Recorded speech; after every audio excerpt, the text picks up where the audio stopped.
simply because they didn't understand the other one. I think there's definitely, I think there's a motivation for that that's valid, which is if you license something under Creative Commons, people know they don't have to be a lawyer to understand it. Exactly, correct. And that was the reason, because they understood Creative Commons. Yeah. And you're right, that was, already. yep, that was the main thing there.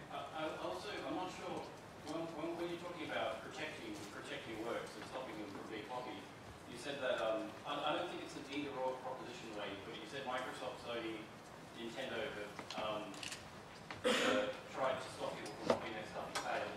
I actually think they've succeeded as far as they wanted to succeed, which is if you're Nintendo, you basically want to ship units. That's your business. They've put enough protection on. Obviously, they know that anything they do will be tracked, but they've put enough protection on that they can still turn a profit. And I think it's too simplistic to look at it and say those companies trying to do that. I mean, I'm a software guy, right? I hate all that stuff, DRM, I'm totally against it. But I think it's too simplistic to say that they should not even try to do that because it doesn't work. Recently I've come to the realization that it does work. Like, people buy MP3s from iTunes rather than downloading them because it's an easier experience. Even though they can download them. I actually kind of slightly disagree with that. I actually think that in some ways the piracy thing is a bit, again, Elliot and I discussed this a little bit. I actually think the piracy thing is actually in some ways not related. And then there was a news story in the Age this week saying that even though there's tons of films being pirated and everything like that, the box office records in the last year are bigger than they've ever been and they've grown by some ridiculous percentage. Now, one example I will cite is that historically, from what I understand, in the era when the Sony PlayStation 1 came out, its main competitor at the time was the Nintendo 64. Now, from all sort of records and accounts, the Sony PlayStation actually outsold the Nintendo 64 and was a more popular console and was more successful for Sony. And the people did some research into that, and they found that one of the main reasons why the Sony PlayStation outsold the Nintendo 64 is because you could copy the discs. You couldn't copy the cartridges. And one of the things that Elliot said to me before is that, again, from some of the research that's been done, is that not everybody, but most of the people who are actually downloading content are also buying content. And they're buying the content that they would buy anyway. Yeah. So I would say, in some ways, I think they are related, but I don't think piracy and sales are related as closely as the industry would like to be. I agree, and that's what I would, a lot of game developers, we have a game developer mailing list in WA, and the piracy things come up before. What I generally say is exactly what you said, which is you probably find that, there's no point in, people take this moral high ground and go, oh, piracy is evil, how can these evil people do this? But to me it's kind of like, it's a fact of life, it's going to happen. Your product is going to be pirated. So it's more about capitalizing on something that's going to happen anyway. But see, that's the problem, is the moral thing. Is that I don't think piracy is always evil from the point of view of, I know people who will download a torrent of a game, look at the game, play through a couple of levels, and then decide, am I going to buy this or am I not? And if the quality is there, they'll quite often go, fantastic, you go and buy the game anyway. Yeah, so piracy, exactly what I'm talking about. Like, this is, opening up an app, and that's what Creative Commons does. It gives you an avenue to be able to get free stuff out there, and then people use that to, level up on your product. Well, it is interesting because the choice, and that's the other thing I was going to get to, is the choice of, a lot of people might decide, oh yeah, I'm going to do something for free. Be very, very sure in your own minds why you're doing it for free. Okay, so in my particular case, I wanted to give stuff away for free for two reasons, right? One was to support the local industry. Now, I'm actually in the process right at the moment of finalising a distribution deal for the library with a very big company in New York that will be distributing it worldwide. And they actually said to me, you're going to have to stop giving away for free, because you're devaluing the whole market, and we're worried about our entire market. You're devaluing it. If you give away for free, people won't want to buy it. And they said, oh, our marketing guy says you should give away 10 free sounds a month. And I said, well, that actually goes against my original idea. Is that my original idea was I wanted to support the independent industry, I wanted to support students, and that just doesn't work with me. And I could tell, we were talking by phone, that he was very uncomfortable with that. And he was trying to think of something that was a solution, because he did respect my goals, but at the same time, he's a businessman that's trying to sell something, and he doesn't want me devaluing it. And so I came up with an idea and suggested to him, I said, all right, I know the Australian market to you is very insignificant. How about if I actually make it, the current situation that I have with 53 sounds a day or whatever, is locked to Australia only. I can continue to do that in Australia as I've decided, as I want to, and for the rest of the world, we limit the download, something like that. And he instantly went, that's a great idea. Now that showed me two things. One, he was happy to actually negotiate, but it also showed me that to him, as a large overseas company, Australia is such a small market that it wasn't a threat to him to do that. So, let's go to the question in the back here. Yeah, this is part of question and part of extension. Having worked with some of the big publishers, I think the perspective given so far on, people will copy or not, and if people like stuff, they'll buy, isn't the one that we saw that was handed out by numbers. What was most common is it's about convenience, and people will take the most convenient way to product, regardless of whether that's piracy or not. And that's one of the reasons we see an awful lot of DRM only in the first couple of weeks of release, and then it gets taken away. That's not because of consumer outcry. It's because you get a massive amount of sales in those first 2 weeks, and a huge amount of the audience who will tell you, if you look at forums, and you'll see people's statements about how they behave, they'll tell you they'll buy it if it's good, they'll pirate it if it's not. But the actual fact of the matter is they'll buy it if they have to.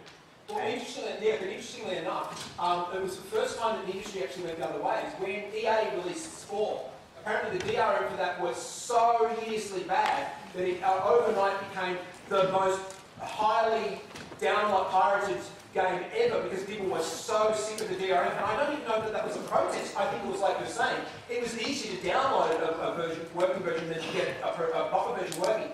And interestingly enough, even though people came and said, oh, well, look what happened, you put this DRM on it, and it's the most highly pirated game ever. And EA's response was like, oh, yeah, we're not particularly concerned that it's the most pirated game ever. They completely wanted to downplay it because it kind of backfired on them. So the convenience thing here, I think that sort of supports what you're saying.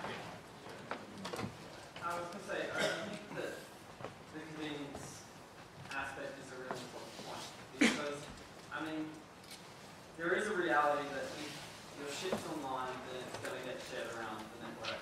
If it's not online, then somebody's probably going to digitize it, put it online, and it's going to get shared around the network. That's just a reality of how a digital network economy works. What's important about that is, do you want to be the point at which people go to get it, or do you not?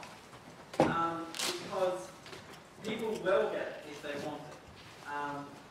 So if you're actually, not necessarily controlling, but if you're providing, an official point at which people can get it, you will find, at least from research that we've done over the last couple of years, that there seems to be more of a reliance on an official source. So, you can take the approach of sticking your head in the sand and going, well, I'm just not going to make anything available, and somebody probably will. And in which case, you're not getting any of the value, advantage, analytic data, anything that can be of value if you're not the one hosting the file. So it's about thinking strategically about what's important about your content and what's valuable about your content and how you want to leverage that.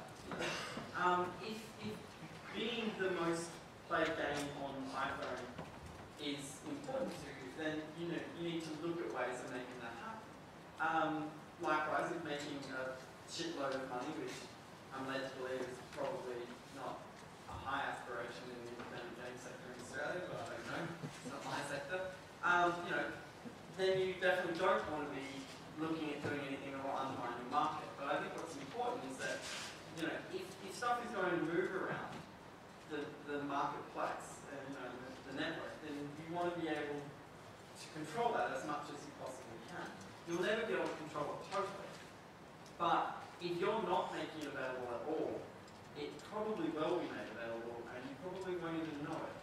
And also, you controlling it doesn't, it often doesn't mean that that's the best thing for people who are getting it. And so a lot of companies, of course they do it from their own point of view, but they want to control it, but that's often not the best thing. I mean, the obvious case here is Apple with their App Store having such tight control, and it's obviously not the best thing for the user.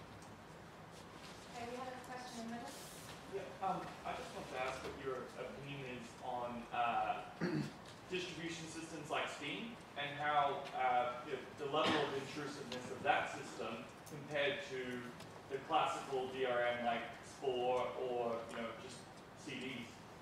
What are your opinions?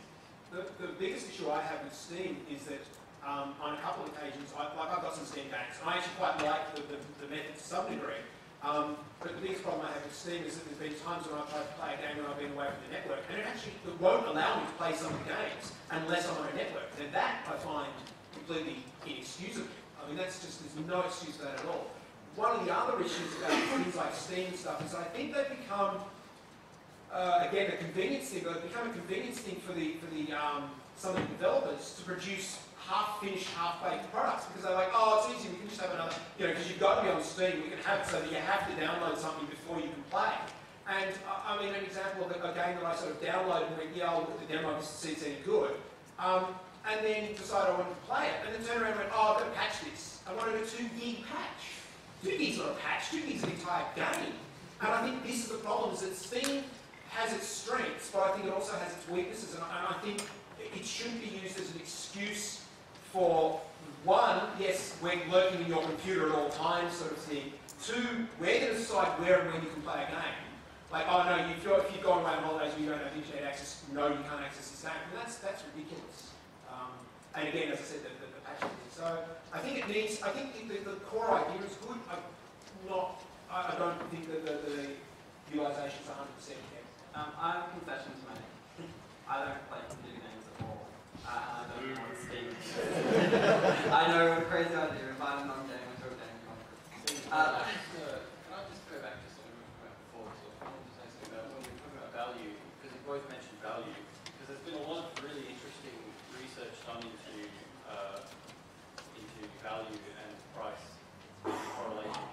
And yeah, I just wanted to bring up and see what you guys think about it, because by offering something for free, quite often when you put a price on something, you actually send a value message to people. You're basically saying, if you put a high price on something that's crap, people will often still buy it because it's got a high price because they think inherently, and there's research that shows this.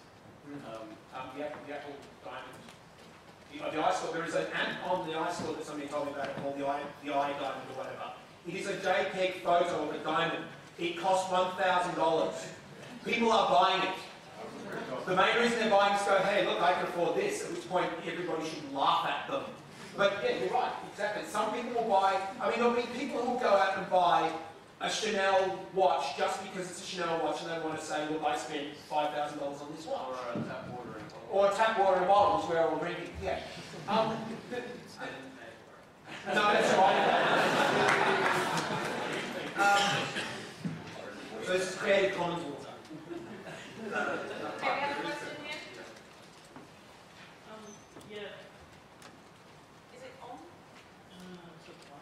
No, okay, shout. In terms of the Steam thing, how you said if you go on like holiday and you can't play, I actually ran into an interesting problem with Steam where if you've registered under a different account name and put the code in and you've forgotten your email address or the password, you can't get to it. Because many people swap ISPs and then the email address they used is dead. And and that means that you actually own a game that you can't actually play, even though you own the game and the license. You're totally locked out, and it makes me angry. It makes me want to steal a game. Okay. Just to bring it back, because we're back to Steam, I still don't know what it is. Okay, right.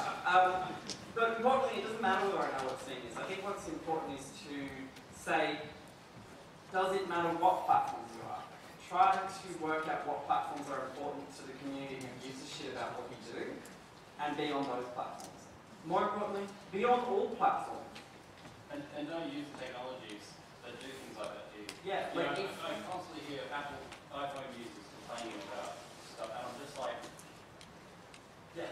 But it goes back to the ease of use thing.